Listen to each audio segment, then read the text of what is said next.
when he was 13. And you see, because of that pain and hurt in his life, he's made some improper choices. And today, the guy was addicted to heroin. He was shooting like heroin in his finger.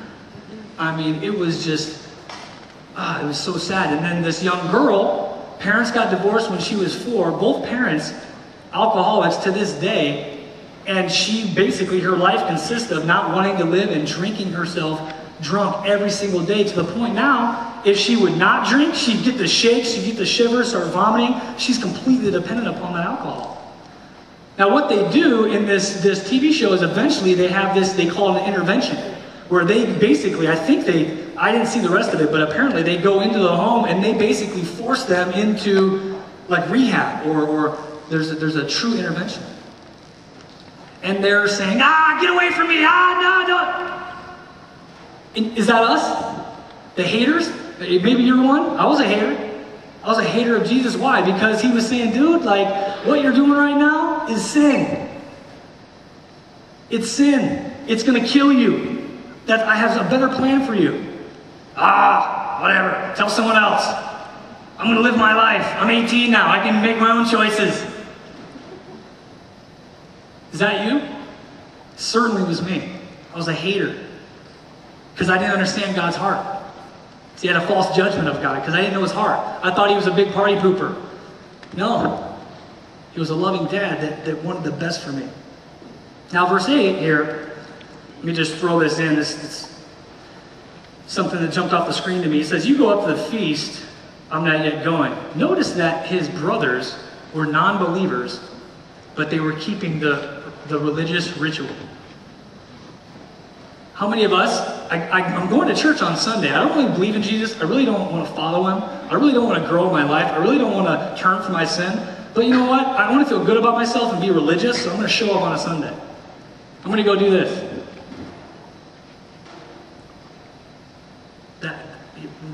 We're missing the best that God has us. So you see the non-believer, you see the hater. Now let's see verse 10 here. Let's continue on. We're going to see a couple more people groups in their judgment of Jesus. Look at verse 10. But when his brothers had gone up, then he also went up to the feast. Not openly, but as it were in secret. So he tells his brothers, I'm not going to go yet. So his brothers go. His brothers are wanting to bring Jesus. He's the man. Okay, let's go. Let's roll up in the set. Okay, let's make this big, huge, look at us. And he's like, no, I'm going to go up later. And so the brothers go, and then he comes up afterwards in secret. Verse 11, then the Jews sought him at the feast and said, where is he? There's the buzz in Jerusalem there. Where is he at? And 12 says, and there was much complaining among the people concerning him. Now, look, you can imagine a variety of different judgments of Jesus at this point. But look what it says. Some said, he is good. Others said, no, man, on the contrary, he deceives the people. However, no one spoke openly of him for fear of the Jews. In those two verses, I want to draw out a couple of things that I think that are key. And one of them is one people group that we see, and it says, some of them said he is good. And I would qualify these as the lovers. These are the lovers. Now remember now, for a couple of years, Jesus had been ministering in this area. And we've seen some of the miracles he did. The guy that was completely invalid for 38 years, that he healed miraculously with a touch. Boom. Now, I'm imagining that guy, that dude right here, he's up in the set right there. And he's one of those guys that are saying, yeah, he's good. He healed me. He changed my life. I love this guy. I love this man. As several others were probably in that mix. They were touched by God. They had a real connection. Now they had the ability to truly judge who he was. It wasn't hearsay. They had an intimate touch of Jesus' hand.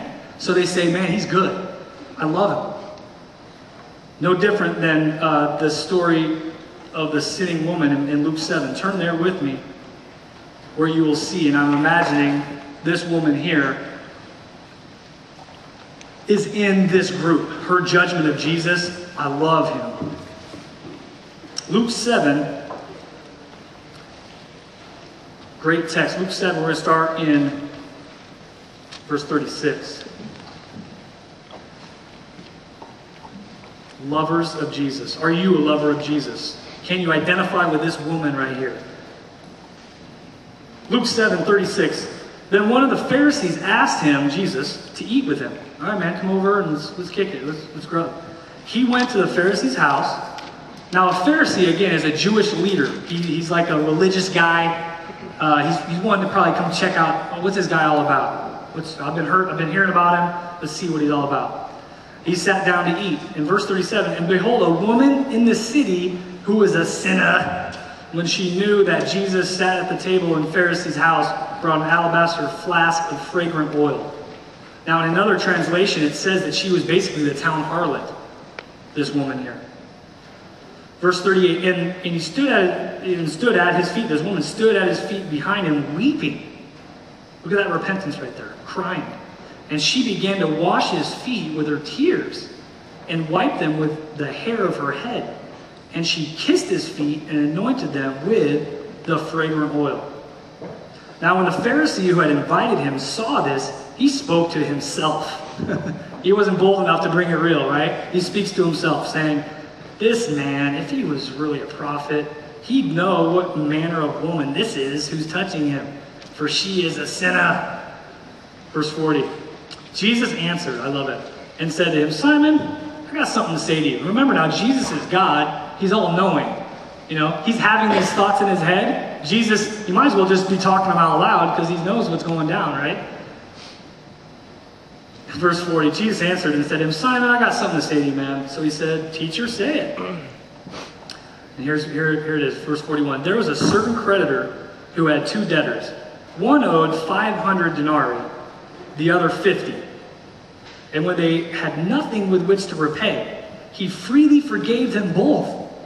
Tell me, which therefore will love him more?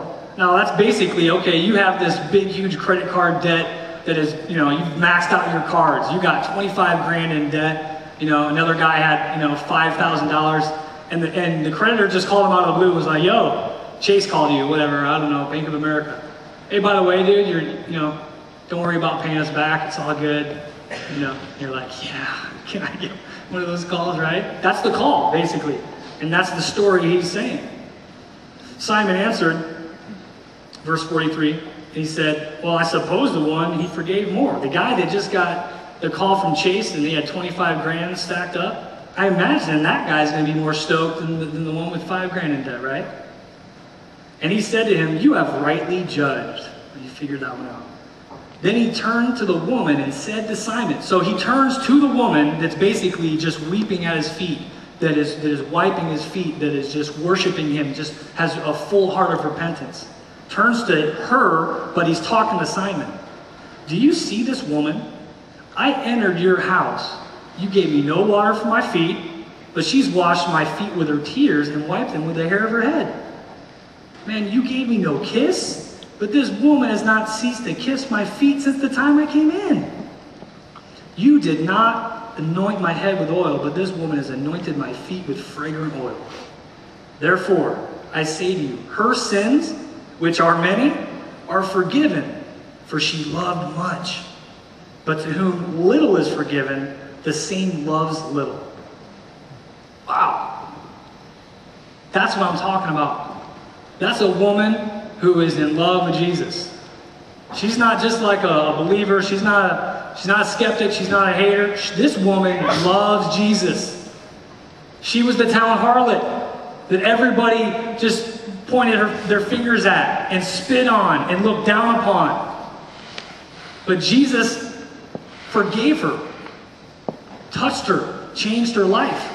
Just as he was touching people physically and healing them, he healed this woman deep in her heart from the wounds that she had. Perhaps her parents were divorced early. Perhaps she was out on the street. She didn't have any other way to make money. You think that she was really stoked about her lifestyle? Probably not. Felt condemned. But she comes in full repentance and falls in love with God. How about you? That could be a judgment of Jesus. Do you know in here, no matter what you've gone through, the choices you've made, God's ready to forgive you. Don't ever, you might have gotten a wrong impression of who Jesus is, this guy that's ready to beat you up for all your sin. Can I tell you, it's opposite? He loves you.